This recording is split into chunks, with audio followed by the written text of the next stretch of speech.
अस्सलाम वालेकुम प्यारे बच्चों, मुझे उम्मीद है आप सब खैरियत से हैं। प्यारे बच्चों, आज हम एक और कहानी सुनेंगे। कहानी में दोहराए गए अल्फाज को गौर से सुनते हुए आपने इन अल्फाज का पहला हर्फ बताना है कि इनका पहला हर्फ कौन सा है। चलें कहानी सुने। आरी से दरख्त काटने के बाद आगा जान ने आमों और आलू बुखारों की टोकरी उठाई। अल्फाज पर गौर कीजिए। आरी, आगा जान, आम, आलू बुखारा, इन सब की इब्तदाई आवाज है आ। मुझे बताइए ये आवाज हरूफ तहज्जी के किस हर्फ की है?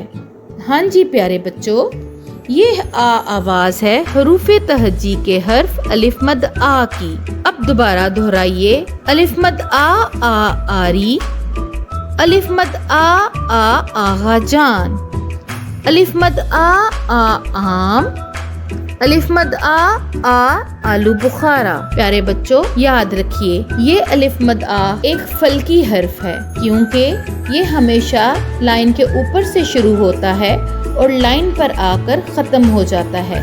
इसको बिल्कुल अलिफ की तरह लिखते हैं और अलिफ लिखने के बाद इसके ऊपर एक मद डाल देते हैं। ये बन जाता है हर्फ अलिफ मद आ। ठीक है प्यारे बच्चों, आप हरूफ तहज्जी के दो हरूफ की दोहराई कर चुके हैं।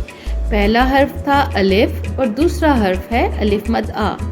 आप इन दोनों की दोहराई करते रहें। इंशाल्लाह अगली वीडियो में आपसे मुलाकात होगी।